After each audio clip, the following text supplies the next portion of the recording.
I Argument vil vi rigtig gerne skabe bindeled mellem forskerne og de studerende.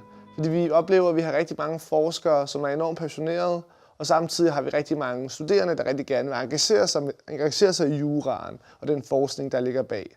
Og derfor så mener vi, at med vores arrangementer kan vi på en eller anden måde skabe et bindeled, så forskerne ligesom kan komme ud med deres nye aktuelle forskning til mange af de engagerede studerende. Vores aktiviteter har primært 2 hovedformål.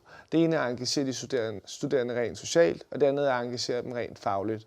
Men det sociale håber vi selvfølgelig på, at de dukker op til vores arrangementer og får snakket med en masse andre studerende. Og med det faglige, der håber vi også på, at vores faglige arrangementer ligesom supplerer deres juridiske uddannelse. Formålet med Argument er jo at først og fremmest at skabe et super fedt studiemiljø og skabe en god stemning, så man har lyst til at komme og være her på fakultetet. Også at jura bliver til en interesse, således at man ikke kun er her, når der er undervisning, og så derefter går hjem, men også er her til nogle fede arrangementer.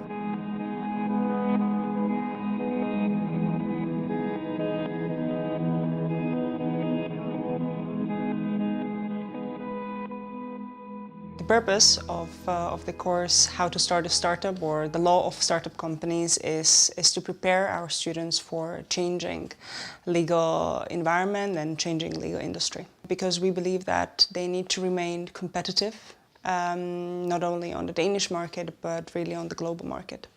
Startups serve as mentors for the students, so they help them understand the startup, a specific case.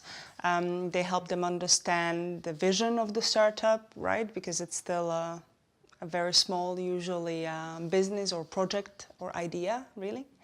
So that the students see other connections, not just the law. To be excellent in what we do or what the students will end up doing, they need both groups of skills. They need to be proficient in the law, but they also need to know how to communicate their knowledge, how to listen and apply the knowledge, how to build their network and to be successful.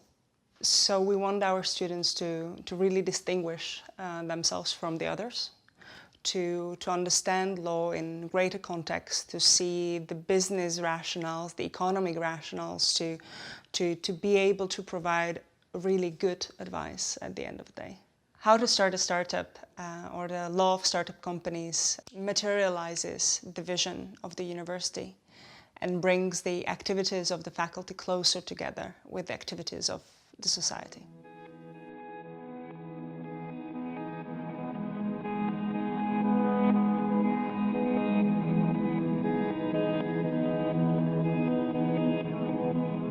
I think the thing I found most valuable about studying robo-law and artificial intelligence and legal disruption in general is that it taught me to challenge how I looked at things and not just accept perhaps how things are now as the way they will always be. I think the valuable thing about this course and what separates it from other things is that it again really teaches you to consider how to approach a new issue without much of a starting point, or at least not with an obvious starting point. There's so many options because the world is your option, but then in turn that encourages you to think outside the box, as it were. Be more creative in answers, which I don't think is something people expect in law, but it is something that's relevant, definitely, as law moves forward. I think society is facing a lot of issues in regards to emerging technologies, for instance with the 2016 General Data Protection Regulation, and by taking this course you get to understand how to think about these things and conceptualize new issues a lot better. And I'm working with that a lot right now, and I feel I understand it a lot better because of that course.